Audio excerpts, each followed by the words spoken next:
Hello guys, welcome back to my channel. আমি এই ভিডিওটা শুধুমাত্র বানাচ্ছি যে আমার গতকাল সিজিএল এসএসসি সিজিএল এক্সাম ছিল, সেই এক্সামটা কেমন হলো সেই রিলেটেড তথ্য তোমাদেরকে যাওয়ার জন্য। তোমরা হয়তো দেখবে যে আমি চ্যানেলে আপলোড করেছি যে কী কী ডকুমেন্টস নিয়ে যেতে হবে ওখানে। তারপর ওখানে যেমন অ্যাডমিট কার্ড, একটা অরিজিনাল আইডি প্রুফ, আধার কার্ড তোমরা নিয়ে যেতে পারো বা প্যান কার্ড নিয়ে যেতে পারো।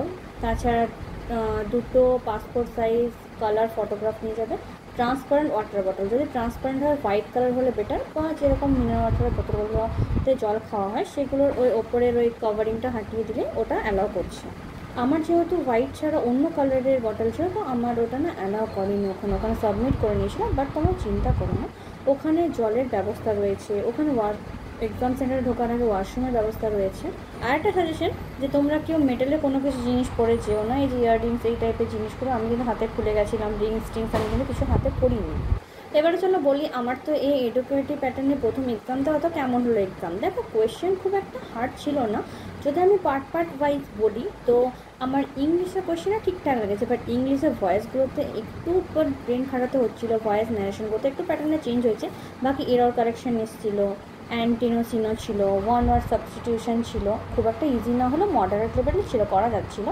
প্যাসেজটা একটু বড় ধরনের ছিল, বাট প্যাসেজের উত্তরগুলো মোটামুটি খোঁজা যাচ্ছিলো।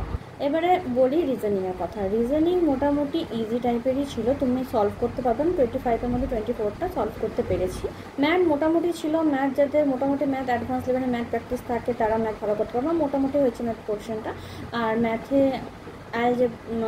ট্রিগোনোমেট্রি থেকে ম্যাথ আসছিল, সাইন এক্সের মান কত, সাইন এক্সের সাইনের এক্সের মান কত হলে ওটা কস এক্স মাইনাস 30 মানের সাথে সমান হবে, এই টাইপের কিছু একটা কোয়েশ্চেন ছিল সেটা।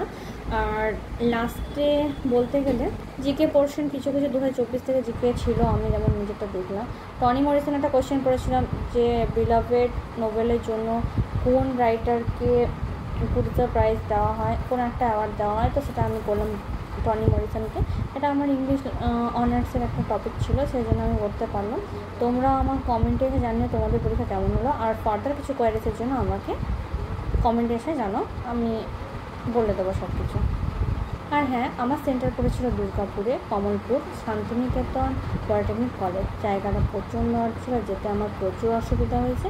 পরে ব্লগে হয়তো তোমরা দেখতে পাবে জায়গাটা কীরকম একটা শুনশান জায়গার মধ্যে। জায়গাটা খুঁজতে খুবই প্রবলেম হচ্ছিলো, যেতে প্রচণ্ড লেট হয়ে গেছিলো, যেহেতু আমার লাস্ট শিফটে এক্সাম ছিল। 2:30টার সময় গেট খুলেছিল, 3:30তে গেট ক্লোজের টাইম ছিল, তো আমার ওখানে পৌঁছাতে গেলে 3:20 হয়ে গেছিলো। আমি প্রচুর প্যানিক সিচুয়েশনের মধ্যে পড়ে ছিলাম। তোমরা সেটা করো না, তোমরা হাতে কোনো অজানা জায়গা গেলে হাতে 1 থেকে 1.5 ঘন্টা টাইম নিয়ে ওইভাবে। Till then bye. আমার চ্যানেলটা ভালো লাগলে লাইক, কমেন্ট এবং সাবস্ক্রাইব করে দিও।